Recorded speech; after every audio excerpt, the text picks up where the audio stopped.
There was a couple time changes that have come up in the game. Scott, you had mentioned one of them around the 4 seconds for possession in the crease instead of our five before.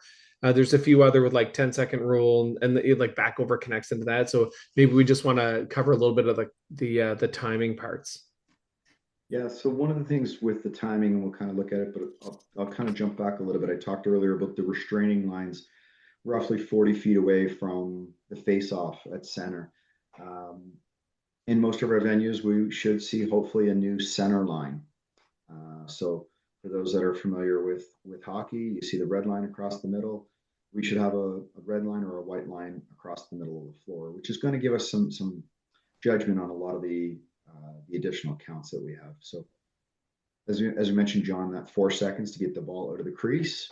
Once that ball's out of the crease, we've got to now advance into the offensive half of the floor. We have a total in U17 and above of 10 seconds to get over half during all courses of play. So if I'm on a power play, if I'm shorthanded, if I'm playing even strength, I've got 10 total seconds to get over half. So that includes the 4 seconds to get out of the crease. At U11 through U15, teams will have the same 4 seconds to get out of their crease, but the only time that we'll have to worry about the 10-second count is when a team is shorthanded. So if a team is playing shorthanded, 5-on-4, 5-on-3, etc., they will have 10 seconds to gain the offensive side of the floor. Gets things to be a little bit more creative on how do I want to work my breakouts? How do I want to work my pressures and my rides as now a defensive team? So there's really some creativity that needs to come into play with the game. So the nice thing is for some of the younger kids, it's a little bit less distance than a year ago when they had to go off after the far restraining line to get into the offensive half of the floor. The other thing that center line is going to come into play for is on what we call a back over. So the offensive team has advanced the ball into the offensive half of the floor. They need to keep the ball in that half of the floor during the course of their 30 seconds of play or whatever they have remaining on that shot clock. Once the ball does come back over half, we do have a back over situation, and it's going to go to the defending team at that point, unless they were the last to touch. So, for example, player shoots, hits the goalie, we have a reset, and the ball bounces down, or hits the post and the ball bounces down. That's okay. We're going to have that new reset once the ball is picked back up by either team, and then they have to advance it back over. If it goes off a defensive player and down into the defensive team, into their half, they'll have to have that same 10 seconds to re-advance if they're shorthanded. But because it went off of the opposing team, they're not guilty of a backover situation. I think that's going to change quite a few things from a coaching perspective. Yeah, I think this is the biggest real change from strategy and coaching. So there's real opportunity to work on presses. So using your offensive players after they take a shot on the net to apply some pressure on the team that's breaking out. They only get 10 seconds at U17 and above to get to half. 10 seconds is a lot of time. 4 of it's spent in the crease. You delay them for a couple seconds on their way up the floor. You're getting really close to that 10-second count.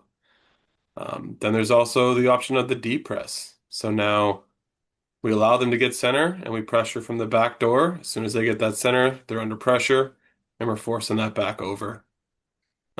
There's a lot of different ways to run these presses, and I encourage you to work with your athletes and find what works best for your team and give your team a little advantage.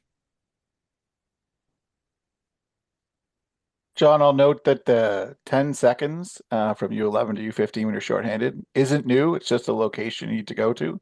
It's always been 10 seconds when you're shorthanded, but instead of going, as Scott said, to the other restraining line, you only have to go center, so shorter legs will get there a little quicker. Hopefully, is the plan on that one. But overall, that's been a common rule that we've had for many years. A back over is a new piece to that. It was the game when you were shorthanded in the smaller area, but now it's for the full time in terms of that, which is an important understanding from that perspective.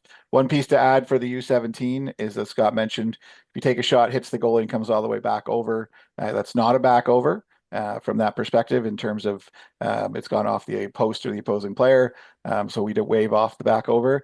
But once you pick it up in the defensive zone, your 10 seconds start again. So you don't get a free 10 seconds again. It does start your 10 seconds again to get back over from that perspective. And the last piece to add, on a back over situation, so if the ball is coming back over and it is a back over, the official's calling for it. If there is a chance that the team that was defensively that is not in the back over situation has an advantage to pick up the ball and have an odd man situation, the referees will let that go to give them a possible breakaway. It happens at times, other situations like that. So it's not an automatic. As soon as the ball bounces on the other side, it's immediately blown down. We'll wait to see if there's an advantage for the team. If there isn't, then it will be immediately blown down after that and go from there. So there is an opportunity for the team to pick it up and possibly be already gone from that example in terms of those situations. Yeah, to your example, if that ball was rolling over half, but it's going, it's moving, you're going to let it keep moving to see how far it goes because of the advantage in players getting into it, closer to it, sort of thing. Totally. There's an opportunity where you see a player in the shooter position take a shot, the ball go off the back of the boards and come all the way across and coming back over center. And one of the smart defensive players took off and started running and catches that ball on the other side, which normally would be a back over and blown down.